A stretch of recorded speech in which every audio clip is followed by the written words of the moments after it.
오늘 하나님께서 우리에게 주시는 말씀은 스바냐서 3장 9절에서 20절까지의 말씀이 되겠습니다. 한 절씩 교독하겠습니다. 그때 내가 여러 백성의 입술을 깨끗하게 하여 그들이 다 여호와의 이름을 부르며 한 가지로 나를 섬기게 하리니 내게 구하는 백성들 곧 내가 흩은 자의 딸이 구스강 건너편에서부터 예물을 가지고 와서 내게 바칠지라.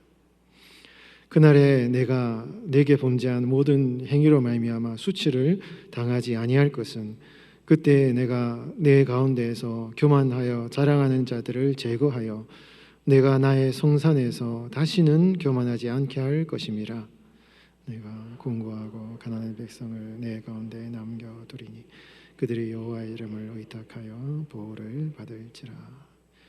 이스라엘의 남은 자는 악을 행하지 아니하며 거짓을 말하지 아니하며 입에 거짓된 혀가 없으며 먹고 누울지라도 그들을 두렵게 할 자가 없으리라.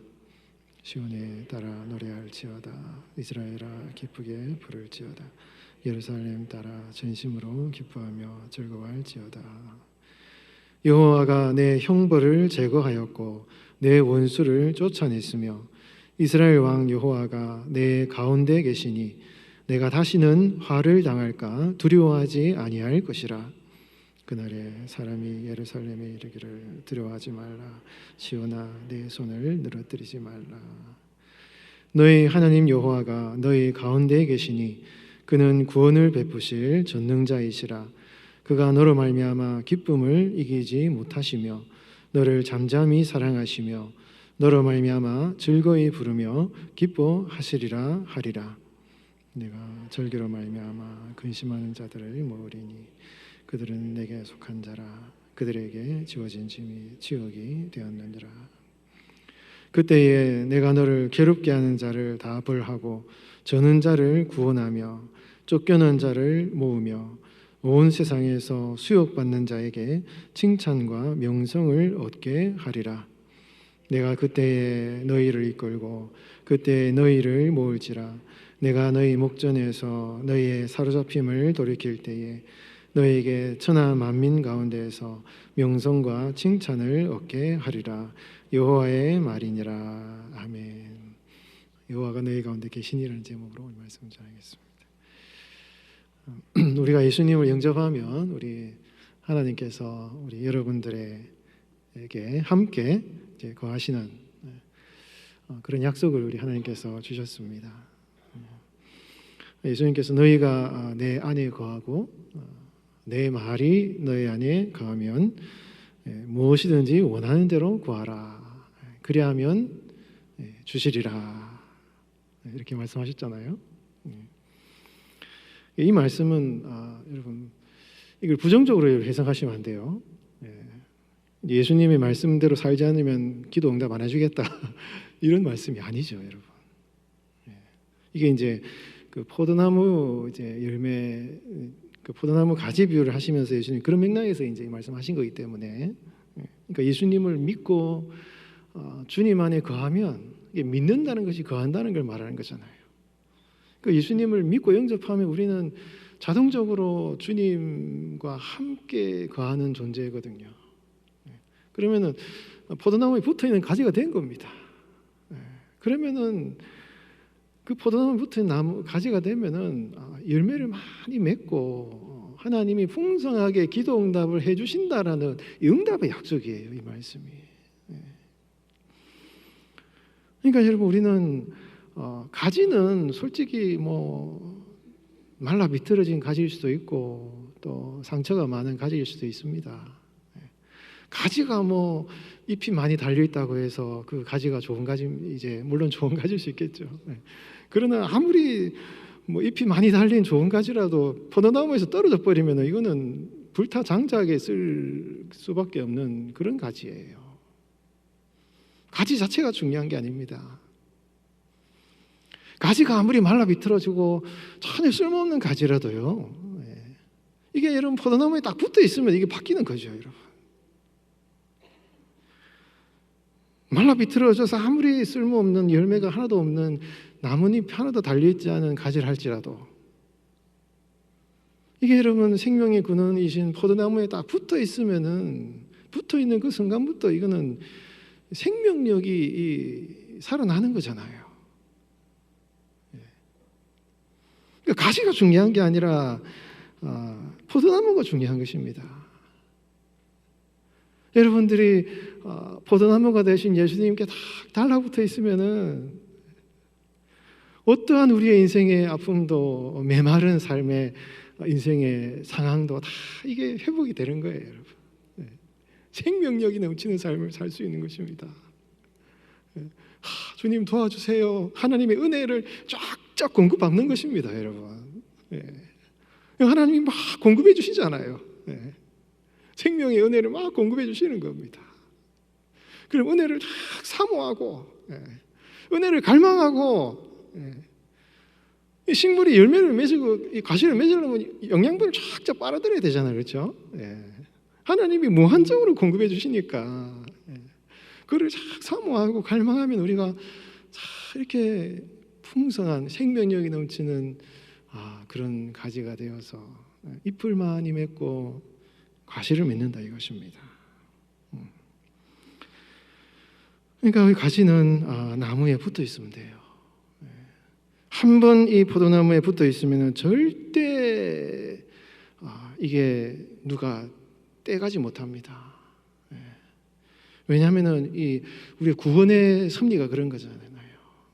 하나님이 우리를 딱 붙들어서 내게 접붙여 주신 것입니다. 로마서에서 안 좋은 이 감람나무인데 딱 붙어서 붙여주신 거죠. 그러니까 접붙이신 분이 하나님이시기 때문에 하나님이 하신 일을 누가 어떻게 할 수가 있습니까? 하나님이 한번 붙여주시니 그 어느 누구도 이 관계를 끊어버릴 수 없는 거죠. 예수님께서 내 아버지께서 오게 하여 주지 아니하시면 누구든지 내게 올 수 없다. 너희들이 예수님을 믿은 것이 너희들이 믿으려고 믿은 것이냐? 절대 아니다 이것이죠.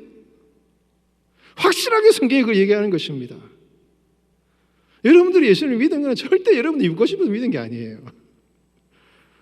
하나님이 믿게 해주셨기 때문에, 불러주셨기 때문에 믿은 것입니다. 그렇기 때문에 그게 진실이라면, 그러면은 우리 예수 믿는 우리가 예수님을 떠나는 것도 우리 마음대로 못하는 거예요. 하나님이 우리를 믿게 하셨기 때문에 우리는 절대 떠날 수 없습니다. 아무리 사탄 마귀가 우리를 멸망시키려고 해도 멸망시킬 수가 없는 거예요. 예수님께서 내가 그들에게 영생을 주노니 그들을 내 손에서 빼앗을 자가 없다. 어느 누가 나에게서 너희들을 내 하나님의 품 안에서 빼앗을 수가 있겠는가? 내가 너희를 불러서 접붙였다. 이게 구원의 확실성이지 않습니까? 여기서 우리 구원이라는 것은 참 이거는 너무너무 이렇게 인간의 어떤 선택이나 자유 어떤 그런 결정에 의한 것이 아니라 전적인 하나님의 은혜이기 때문에 이 구원의 은혜는 너무 안정적인 것이에요. 평안한 것입니다. 이 푸른 초장 맑은 시냇가의 양들이 목자의 그 돌보심 안에서 여러분 푸른 초장 이 평안한 이 쉴만한 물가에서 안식을 누리는 이런 삶을 여러분 상상하시면 되는 것이죠. 여러분 시편 23편에 여호와는 나의 목자시니 내가 부족함이 없으리로다. 여러분 이 시편의 다윗이 고백한 이 시편 자체가 우리는 오늘날 이렇게 굉장히 목가적인 것을 상상할 수 있어요. 물론 그런 의미가 있죠. 그러나 여러분 구약 성경에서 목자, 이 신약 성경은 굉장히 영적인 어떤 그 복음적인 의미를 가지고 있지만 구약 성경에서 목자라는 것은 이 정치적인 군사적인 지도력을 가리켜요. 그러니까 지금 다윗이 여호와는 나의 목자시니라는 표현을 할 때 이거는 굉장히 이거는 그 전쟁터예요. 전쟁터. 솔직히 말하면 굉장히 싸움이 치열한 이 전쟁터와 같은 치열한 이 전투 속에서 적들이 막 쳐들어오는, 다윗을 죽이려고 덤벼드는 이런 상황 가운데서 다윗이 여호와는 나의 목자시니 내가 부족함이 없으리로다. 사망의 음침한 골짜기에 다닐지라도 내가 두려워하지 않을 것이다. 이런 고백을 하고 있다 이것입니다. 이런 이 23편을 가지고 예수님께서도 나는 선한 목자다. 너희는 나의 양이다. 예수님이 여러분들의 목자시잖아요. 여러분들은 예수님의 양이잖아요. 양이 뭐 능력 있고 자질이 있어서 목자의 보호를 받습니까? 목자만 딱 따라다니면 되는 거예요, 여러분. 목자는 어떻게든 양들이 잘 보호를 받고 늑대들이 양떼를 이제 해하지 못하도록 목자가 생명을 바쳐서 양떼들을 보호하시는 분이 목자시에요. 예수님이 나는 목자고 너희는 나의 양이다. 여러분 이게 여러분 선포하고 계신 겁니다. 우리는 예수님의 양이기 때문에 예수님만 바라보면 되는 거예요, 여러분. 예수님이 말씀하시는 대로 따라가면 되는 겁니다. 예수님이 양들을 푸른 초장으로 인도하려고 이 우리의 문을 다 열고, 여러분 요한복음 10장에 보면 그런 표현이 나와요. 우리의 문을 다 열고 양들이 푸른 초장으로 풀을 뜯을 수 있도록 이렇게 길을 인도한다. 문을 열어서 목자가 앞서 나가면, 목자가 앞서 나가서 양들을 그의 음성으로 인도한다 이거예요. 그러면 양들은 도둑의 음성을 들으면 도둑의 음성은 이 구별하는 거예요. 목자의 음성을 압니다, 양들이. 그러니까 예수님의 말씀을 양들이 안다 이거예요. 그러면은 뭐 양들이 예수님의 음성을 딱 듣고 예수님을 따라가요. 그러니까 목자와 양은 목자의 음성으로 이 관계가 형성이 되는 것입니다. 그래서 목자들이 양의 음성을 따라서 예수님의 뒤를 따라가는 그 삶이 제일 복된 인생이다 이것이죠, 여러분. 그러니까 여러분들은 예수님의 목자의 양이기 때문에 예수님의 그 음성을 듣고 예수님이 가라 하면 가고 오라 하면 오고 멈추라면 멈추고, 그러니까 여러분 예수님만 줄곧 바라보면서 살아가면 진짜 복된 삶을 살아갈 수 있는 것입니다. 예수님이 나를 따라오라. 누구든지 나를 따라오거든 자기를 부인하고 자기 십자가를 지고 나를 따르라. 나를 따르라. 예수님을 따라가는 길은 물론 십자가도 있을 수 있습니다. 고난도 있어요. 그러나 고난도 있지만 축복이 더 많습니다. 고난도 있지만 축복이 더 많아요. 예수님을 따라가지 않는 멸망의 길은 보기에는 좋아 보입니다. 그러나 그 끝에는 멸망과 고생과 고통이 따르는 거예요. 뭐 고통의 분량으로 따지면은 비슷비슷합니다, 여러분. 비슷비슷해요. 다 뭐 예수 믿는 사람이든 안 믿는 사람이 불신자든 뭐 힘든 거 다 마찬가지예요, 여러분. 고통과 괴로움은 다 똑같습니다. 아무리 뭐 잘 먹고 잘 사는 사람이라도 힘든 거는 다 마찬가지예요. 그러나 여러분 이왕 우리가 살아간다면은 뭐 힘든 일이 있을지라도 나를 따라오라는 그 예수님의 음성을 듣고 주님 뒤를 따라가는 그 길이 여러분 가장 복된 길이다 하는 것을 우리가 기억하고, 그 예수님을 따라가는 그 길 끝에는 생명의 푸른 초장 맑은 시냇가가 있기 때문에 여러분 주님을 따라, 주님의 음성만을 따라 여러분 살아가시길 바랍니다. 여러분 주님의 음성을 듣고 계시죠, 여러분? 주님의 음성을 사모하고 주님을 바라보고 그렇게 여러분 살아가시는 여러분 되시기 바랍니다. 이거는 여러분 양이 목자와 양이 된다는 것은 양이 뭐 이렇게 심리적으로 뭐 정서적으로 약해지는 걸 말하는 게 아니에요. 정말 주님을 절대적으로 의지하는 사람은 세상이 감당할 수 없는 강력한 여러분 믿음의 사람이 되고 세상이 감당할 수 없는 여러분 사람이 됩니다. 믿음의 사람은 세상이 여러분 이길 수 없는 사람이 되는 거예요. 강력한 사람이 되는 것입니다. 우리가 여러분 주님을 바라보고 주님을 찾는다라는 것이 뭡니까? 이게 여러분 성경에서 말하는 이 겸손이라는 거죠. 하나님께서는 겸손한 사람에게 은혜를 베푸신다. 이런 겸손이 뭡니까? 겸손은 심리적으로 자기를 낮추는, 자기를 뭐 이렇게 하찮게 보는 이런 게 아니거든요. 이 성경이 말하는 겸손이라는 것은 주님을 너무너무 바라보기 때문에, 주님만을 바라보기 때문에 내가 자연스럽게 낮아진 걸 말하는 것이죠. 주님을 너무너무 사모하기 때문에 내가 주님 앞에 엎드릴 수밖에 없는 그런 성도의 신앙의 모습이 겸손이에요. 교만은 무엇입니까? 하나님을 무시하는 거예요, 여러분. 하나님을 찾지 않는 것입니다. 고생을 해도 하나님을 찾지 않아요. 이게 교만입니다. 하나님을 찾지 않으면 자기가 다 해야 되잖아요. 그러면 자기가 높아질 수밖에 없는 것입니다. 그러나 여러분, 겸손하다는 것은 주님을 찾고 주님을 사모하고 주님을 갈망하는 성도에게 주어지는 이 성품적인 이 성도의 성숙한 신앙의 모습인 것입니다. 여러분, 겸손한 자에게, 주님을 찾는 자에게 은혜를 베푸시는 주님을 믿고 주님을 바라보시는 여러분 되시기 바랍니다. 여러분, 하나님이 그런 겸손한 성도, 그 주님을 바라보는 성도, 그 성도들과 영원히 하나님과 함께 하시겠다, 내가 너희 가운데 함께 거하겠다, 이렇게 여러분 약속을 하고 계시거든요. 우리가 너무 잘 아는 스바냐서 3장 17절 말씀, 너무 잘 아시잖아요, 여러분.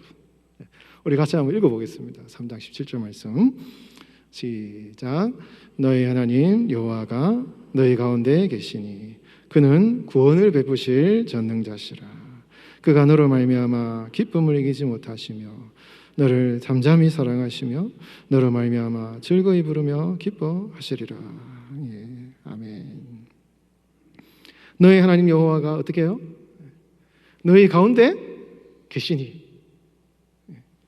이게 왜 중요하냐면 앞에 여러분 스바냐서 3장, 1장, 2장, 3장에 걸친 3장의 내용, 스바냐서는 거의 70% 이상의 내용이 하나님 심판하신 내용이 나와요. 하나님이 이스라엘 백성을 떠나버린 거예요. 하나님이 떠났어요. 왜? 이스라엘 백성이 교만해서.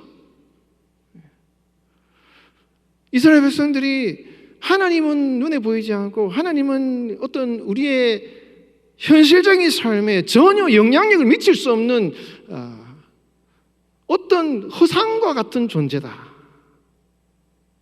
눈에 보이지 않고 전혀 우리의 인생의 현실적인 삶에 영향력을 미치지 못하는 아주 별로 영향가 없는 존재다.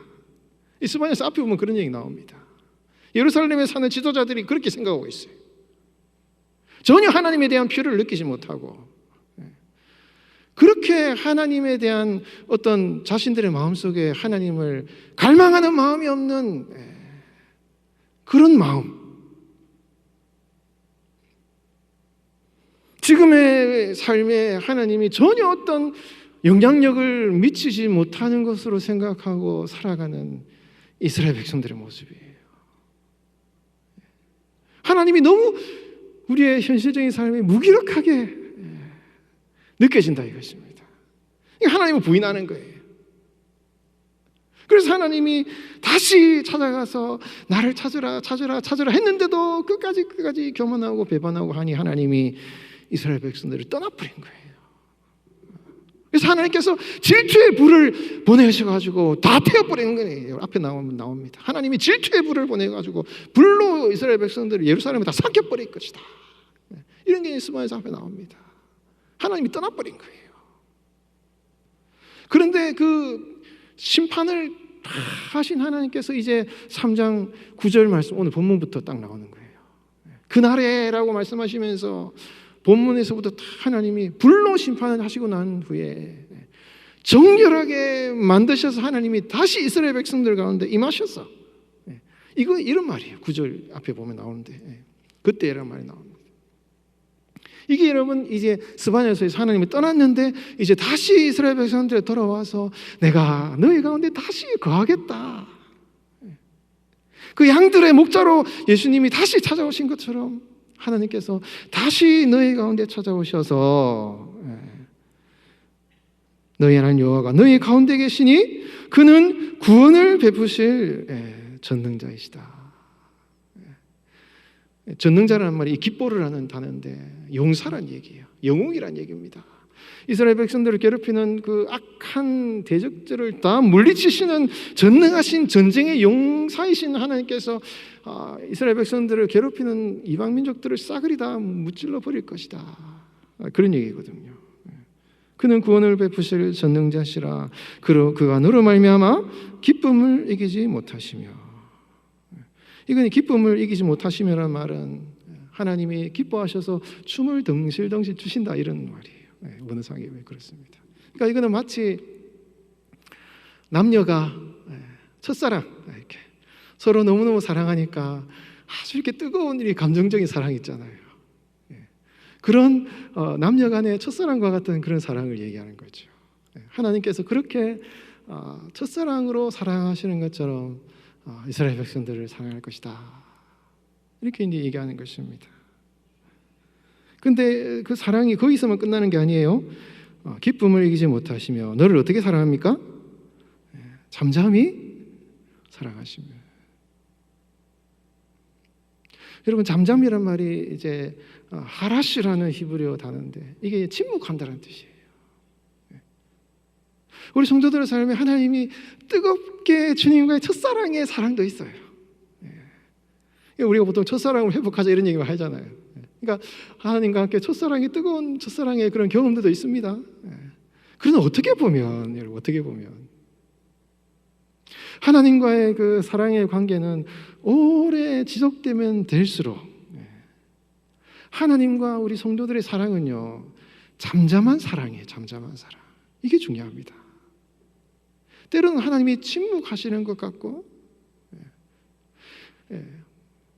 뭐 저도 경상도 사람인데 경상도 사람은 이렇게 아주 이렇게 좀 말이 없는 이런 거 있잖아요. 이렇게 표현을 잘 안 하는 거, 뭐 그런 거 비슷한 것 같아요. 그러니까 이 언어 자체가 침묵한다는 의미를 가지고 있습니다. 때로는 하나님께서 은근하게, 때로는 침묵하시는 것 같은데 성도들의 삶을 평안하게, 일상을 평안하게 살아갈 수 있도록, 세상은 막 전쟁이 일어나고 막 사람들을 막 죽이는 이런 엄청난 이 재난들이 일어나는데 우리 성도들은 그냥 별일 없이 평안하게 살아가는 거예요. 별일 없이. 그러면서 주님이 주시는 평안한 가운데 일상을 살아가는, 마치 목자의 돌보심 가운데 양들이 푸른 초장에서 평안하게 살아가는 그런 모습을 말하는 거예요. 여러분, 하나님께서는 우리 성도들을 잠잠히 사랑하십니다. 기쁨을 이기지 못하시며 사랑하실 때도 있지만 잠잠히 사랑하셔요. 여러분, 이거를 오해하시면 안 됩니다. 여러분, 하나님이 여러분을 사랑하시는 표현이 뭡니까? 여러분, 어떻게 하나님이 사랑하셔요? 뭐 뜨겁게 막 이렇게 감정적으로 뭔가 영화를 보고 같이 데이트를 해야 사랑입니까? 여러분, 이 요즘 신앙생활 어떻게 하고 계세요? 하나님이 여러분 뭐 큰 기적을 일으키지 않으셔도 그냥 이렇게 일상을 평안하게 살아가는 이 삶, 큰일 없이 평안하게 살아가는 이 삶, 그게 여러분 하나님의 사랑의 표현인 거예요. 이 감사하고 평안하고 여러분 안정 가운데 살아가는 이 삶이 얼마나 여러분 하나님이 주시는 큰 기쁨인지 모릅니다. 여러분, 이 사랑을 여러분 감사하고 신앙생활 하시기 바랍니다. 그런데 여러분, 이 잠잠히 사랑한다는 이 말이 여러분 이 70인역 성경에 보면은 이거를 여러분 다르게 좀 번역을 해놨어요. 이거를 잠잠히 사랑하신다, 침묵으로 사랑하신다라고 표현되기도 하고, 70인역 성경에는 새롭게 하신다라고 이제 번역을 해놓기도 합니다. 그러니까 하나님께서 사랑하심으로 새롭게 하신다. 이게 이제 히브리어의 하라시라는 것은 침묵한다라는 말인데 하다시라고 하면 새롭게 한다라는 표현이에요. 약간 이 글자가 이게 이제 하라시 하면 이게 동그라만 기역자를 쓴 것이고 하다시 하면 각진 기역자를 쓴 것입니다. 조금 다르면 의미가 달라져요. 그래서 성경을 연구하시는 분들이 이거는 잠잠히 사랑하신다는 의미도 있고 어떤 부분에 있어서는 사랑하심으로 새롭게 하신다 이런 의미도 가지고 있다라고 말씀하고 있습니다. 해석하는 분들이 많이 있습니다. 그렇게 본다면은 여러분 하나님의 사랑이 뭐냐? 우리 성도들을 이렇게 사랑하심으로 새롭게 변화시키시는 사랑이다 이렇게 말씀하는 거죠. 하나님께서 우리 성도들과 함께 가심으로 성도들의 삶을 새롭게 날마다 주님을 사랑하고 주님을 찾는 이 겸손한 성도로 변화시키시는 이러한 함께 거하심의 은혜 가운데 우리 성도들과 함께 거하시는 그런 하나님이심을, 그 사랑을 베푸시는 분이심을 말씀하고 있다라는 것입니다. 여러분, 우리 성도들이 매일매일 신앙생활 하는 게 그런 거예요. 주님과 함께 살아가는 이 사랑의 삶이, 주님을 사랑한다는 삶의 경험들이 그런 것이죠. 그냥 무난하게 평안하게 주님 안에서 하루하루를 살아가면서 주님과 동행함으로 내가 주님의 성품을 닮아가는 이 신앙생활, 사랑함으로 내가 새롭게 변화되는 신앙생활, 이게 여러분 하나님께서 여러분들을 사랑하시는 사랑의 표현입니다. 부부가 서로 오래 20년 30년 신앙생활을 하면은 서로를 깊이 알면서 닮아가요. 이게 얼마나 높은 차원의 사랑인지 모르는 것입니다. 오래 주님과 신앙생활을 하면서 주님을 깊이 닮아가는 이 신앙생활, 주님의 온유와 겸손을 깊이 내가 형상을 닮아가는 신앙생활, 이게 여러분 하나님께서 여러분들을 사랑하시는 사랑의 표현이에요. 다른 게 사랑이 아닙니다. 뭐 축복을 주고 물질을 주고 뭐 이렇게 많은 것을 줘야 하나님의 사랑이 아니라 오래 신앙생활을 하면 할수록 주님의 겸손한 성품을 닮아가는 이 성도의 이 모습이야말로 하나님이 얼마나 여러분들을 사랑하시는가 하는 것을 말씀하고 있다 이것입니다. 여러분, 주님을 겸손하게 찾고 여러분들 가운데 여러분들의 가정과 삶에 영원토록 함께 하시는 주님과 사랑의 교제를 나누시고 주님 여러분들을 잠잠히 사랑하시고 사랑함으로 새롭게 하시는 그 은혜 안에 살아가신 여러분 되시기를 바랍니다. 여러분, 이스라엘 백성들은 본문이 나오는 거 보십시오. 여러분, 이스라엘 백성들이 멸망해버린 이유가 뭡니까? 그들이 교만했어요. 교만해서 하나님이 그들을 떠나버린 거예요. 스바냐서에서 계속 반복되어 나오는 두 가지 패턴이 있습니다. 너희가 교만해서 하나님이 너희를 떠났더니 그 결과가 뭐냐? 뭐가 와요? 수치를 당한다. 수치. 이 스바냐에서 이 수치, 교만과 수치가 두 가지가 계속 자주 나옵니다. 3장의 내용을 살펴보면은 그게 계속 나와요. 너희들이 교만해서 수치를 당했다. 여러분, 교만하면 수치를 당합니다. 여러분, 부끄러움을 당해 보신 적 있으신가요? 정말 자존심 상하고 인격이 파괴되고 얼마나 이거 힘든 것입니까? 하나님을 떠나면 수치를 당하는 거예요. 아담과 하와가 범죄하여서 부끄러워서 하나님을 떠나서 부끄러움을 당했잖아요. 교만하면 수치를 당하는 것입니다. 이거 너무너무 비참한 것입니다. 하나님을 떠나고 하나님을 찾지 않으면 인간의 존재, 인간의 실존은 수치를 당하게 돼 있어요. 굉장히 이건 비참한 것입니다. 그러나 여러분, 이 스바냐서에서 너희 여호와의 규례를 찾는 겸손한 자들아, 여호와의 규례를 구하는 겸손한 자들아 여호와를 찾으라 이렇게 말해요. 겸손한 자들아 여호와를 찾으라 이렇게 말하고 있거든요. 제발 그 수치와 교만을 버리고 여호와를 찾으라. 그러면 어떻게 되느냐? 오늘 이 본문 말씀 맨 끝에 보면은 18절, 19절, 20절 보면 그 결론이 그거예요. 하나님께서 너희에게 칭찬과 명성을 얻게 해주겠다. 이게 수치라는 말의 반대말이에요. 교만하여서 하나님을 떠나서 부끄러움을 당하는 인생이었다면 이제는 더 이상 그렇게 하지 말고 겸손하여서 주님을 찾고 찾으라. 그러면은 하나님께서 너희를 그 부끄러운 상황에서 건져서 너희를 괴롭히는 자들을 다 멸망시키고 내가 너희에게 칭찬과 명성을 얻게 해주겠다. 이게 여러분 이스바냐서의 이번 교훈이에요. 그러니까 겸손하면 수치를 당하는 거고,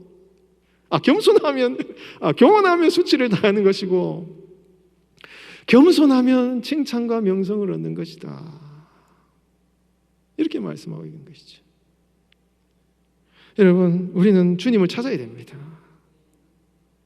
주님을 간절히 찾아야 되는 것이죠, 여러분. 주님이 여러분들의 삶의 한가운데 계시거든요. 주님이 여러분 한가운데 계셔서 여러분들에게 나와 함께 나의 온유와 겸손을 배우라. 수고하고 무거운 짐진 자들아 다 내게로 오라. 나는 마음이 온유하고 겸손하니. 예수님이 나의 온유와 겸손을 같이 배우자.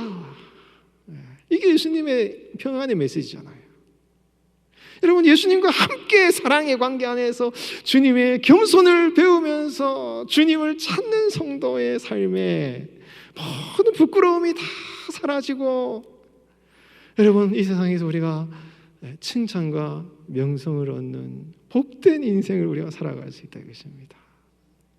여러분, 하나님이 여러분들과 함께 거하십니다. 여러분들 가운데 하나님이 거하십니다. 평생 여러분 주님을 바라보고 주님을 갈망하는 겸손한 성도로 여러분 살아가시기 바랍니다.